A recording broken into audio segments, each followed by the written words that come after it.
மத்திய கிழக்கு துறைமுகங்களை தாக்குவோம், ஈரான் ராணுவ தளபதி பகிரங்க எச்சரிக்கை. ஈரானின் கச்சா எண்ணெய் கப்பல் இந்திய துறைமுகங்களில் நிறுத்தம். மன்னார் திருக்கேதீஸ்வர ஆலயத்தில் சிறப்பாக இடம்பெற்ற புத்தாண்டு விசேட பூஜை வழிபாடுகள். புத்தாண்டு வாரத்தில் விபத்து அதிகரிப்பு, 29,000 பேர் சிகிச்சையில். புத்தாண்டு பயணங்களில் மதபோதையில் வாகனம் ஓட்டுபவர்களுக்கு விடுக்கப்பட்டுள்ள கடும் எச்சரிக்கை. மின்சார தேவை வீழ்ச்சி, சூரிய சக்தி மின் உற்பத்தியை நிறுத்துமாறு வேண்டுகோள்.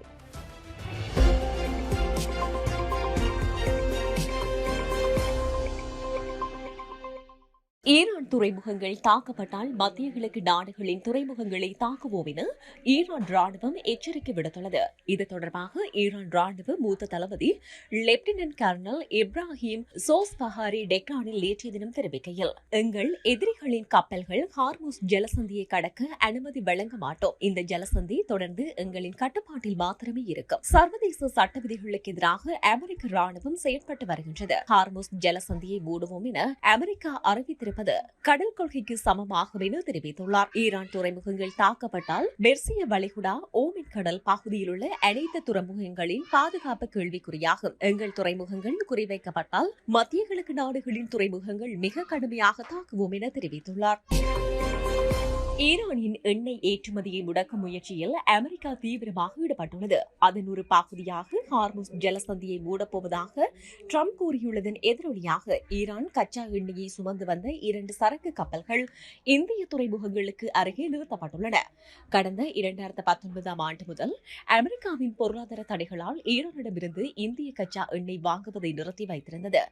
இருப்பினும் மேற்கு ஆசிய போர் சூழலால் சர்வதேச சந்தையில் ஏற்பட்டுள்ள எரிசக்தி நெருக்கடியை சமாளிக்கும் வகையில் ஏற்கனவே கப்பல்களில் ஏற்பட்ட எண்ணெயை மாத்திரமே கொள்வனவு செய்ய கடந்த மாதம் அமெரிக்கா தற்காலிகமாக விலக்கை இந்தியாவுக்கு அளித்தது. அதன் அடிப்படையில் ஈரான் உள்ளிட்ட நாடுகளிடமிருந்து எண்ணெய் வாங்கப் போவதாக உலகின் 3வது பெரிய நுகர்வு நாடான இந்தியா அறிவித்திருந்தது. இதற்கிடையில் ஈரானுடனான அமைதி பேச்சுவார்த்தையில் தோல்வியடைந்ததால் ஹார்முஸ் ஜலசந்தி வழியாக வரும் கப்பல்களை முற்றுகையிடப் போவதாக அமெரிக்க ஜனாதிபதி ட்ரம்ப் அறிவித்திருந்தார்.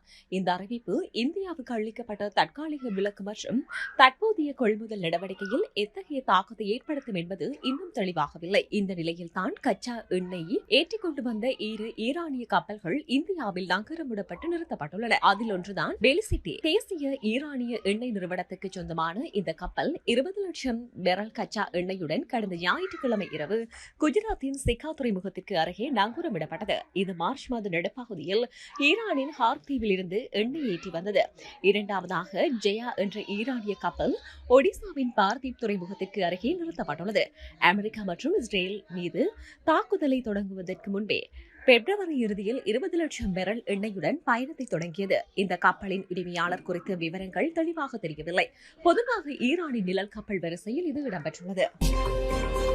பராபவ புத்தாண்டு பரப்பை முன்னிட்டு இன்று செவ்வாய்க்கிழமை மன்னார் மாவட்டத்தில் உள்ள இந்து ஆலயங்களில் விசேட பூஜை வழிபாடுகள் முன்னெடுக்கப்பட்டன. தமிழ் சிங்கள சித்திரை புத்தாண்டு பராபவ வருட பிறப்பு இன்று வாக்கிய பஞ்சாங்கத்தின்படி காலை 8:40 திரைக்கணித பஞ்சாங்கத்தின்படி இன்று காலை 9:32 பிறந்துள்ளது. தமிழ் சிங்கள சித்திரை புத்தாண்டை முன்னிட்டு மன்னார் மாவட்டத்தில் வரலாற்று சிறப்புமிக்க திருக்கேதீஸ்வர ஆலயத்தில் காலை வழிபாடுகள் இடம்பெற்றன. திருக்கேதீஸ்வர ஆலய பிரதம குரு தியாகராஜா கருணானந்த குருக்கள் தலைமையில் 108 சங்காபிஷேக சோகத்தை தொடர்ந்து விசேட பூஜை வழிபாடுகள் இடம்பெற்றுள்ளன. இதன்போது நூற்றுக்கணக்கான மக்கள் விசேட பூஜை வழிபாடுகளில் கலந்து கொண்டனர். ஆலய தரிசனம் செய்தவர்கள் தங்களுக்குள் வாழ்த்துக்களையும் பரிமாறிக்கொண்டனர்.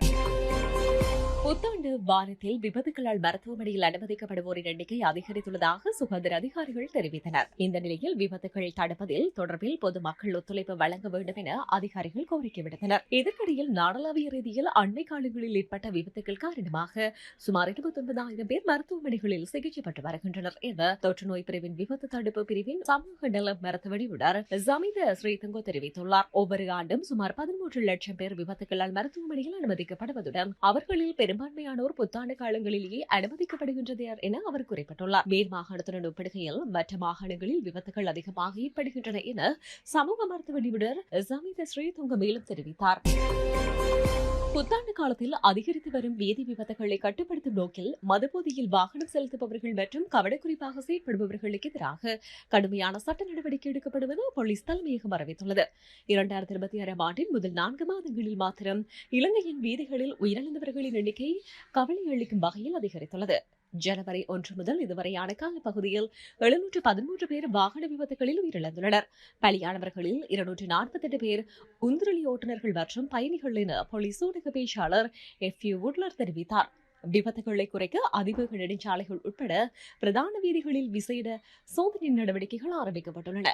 மதுபோதையில் வாகனம் செலுத்துபவர்கள் மற்றும் அபாயகரமாக முந்திச் செல்பவர்களை கண்டறிய விசேட காவல்துறை குழுக்கள் மற்றும் நடமாடும் ரோந்து பணிகள் ஈடுபடுத்தப்பட்டுள்ளதாக வீதி பாதுகாப்பு மற்றும் போக்குவரத்து பிரதி போலீஸ் மாதிபர் WPJ சேனாதிர குறிப்பிட்டுள்ளார். வீதி விபத்துகள் மாத்திரமின்றி புத்தாண்டு சுற்றுலாக்களின் போது நீர்நிலைகளில் ஏற்படும் உயிரிழப்புகள் குறித்து போலீசார் பொதுமக்களை எச்சரித்துள்ளார். சித்திரை புத்தாண்டு தினமான இன்று நாட்டில் மின்சாரத்திற்கான தேவை வழக்கத்தை விட மிக குறைவாக காணப்படுவதால் தேசிய மின் கட்டமைப்பின் ஸ்திரத்தன்மையை பேணும் பொருட்டு சூரிய சக்தி மின் உற்பத்தி உரிமையாளர்களுக்கு விசேட அறிவித்தல் ஒன்று விடுக்கப்பட்டுள்ளது. தமது வீடுகள் அல்லது வர்த்தக நிலையங்களில் கூரை மேல் சூரிய சக்தி மின் உற்பத்தி கட்டமைப்புகளை கொண்டிருப்பவர்கள் இன்று பிற்பகல் 3 மணி வரை தமது இன்வெர்டர்களை சுயமாக அணைத்து வைக்குமாறு கேட்டுக் கொள்ளப்பட்டுள்ளனர். புத்தாண்டு பண்டிகையை முன்னிட்டு தொழிற்சாலைகள் மற்றும் வர்த்தக நிலையங்கள் மூடப்பட்டிருப்பதால் தேசிய அளவில் மின்சார பயன்பாடு கணிசமாக குறைந்துள்ளது. மின்சார தேவை குறைவாக இருக்கும் வேளையில் சூரிய சக்தி மூலம் அதிகளவு மின்சார உற்பத்தி செய்யப்பட்டு மின் கட்டமைப்பிற்குள் அனுப்பப்பட்டால் அது மின்சார விநியோகத்தில் தொழில்நுட்ப கோளாறுகளை ஏற்படுத்தக்கூடும். பண்டிகை காலத்தில் நாடு முழுவதும் மின்சார விநியோகத்தை பாதுகாப்பாகவும் தொடர்ச்சியாகவும் பேணுவதற்காகவே இந்த தற்காலிக நடவடிக்கை எடுக்கப்பட்டுள்ளது. மத்திய கிழக்கு துறைமுகங்களை தாக்குவோம், ஈரான் ராணுவ தளபதி பகிரங்க எச்சரிக்கை. ஈரானின் கச்சா எண்ணெய் கப்பல் இந்திய துறைமுகங்களில் நிறுத்தம். மன்னார் திருக்கேதீஸ்வர ஆலயத்தில் சிறப்பாக இடம்பெற்ற புத்தாண்டு விசேட பூஜை வழிபாடுகள். புத்தாண்டு வாரத்தில் விபத்து அதிகரிப்பு, 29,000 பேர் சிகிச்சையில். புத்தாண்டு பயணங்களில் மதபோதையில் வாகனம் ஓட்டுபவர்களுக்கு விடுக்கப்பட்டுள்ள கடும் எச்சரிக்கை. மின்சார தேவை வீழ்ச்சி, சூரிய சக்தி மின் உற்பத்தியை நிறுத்துமாறு வேண்டுகோள்.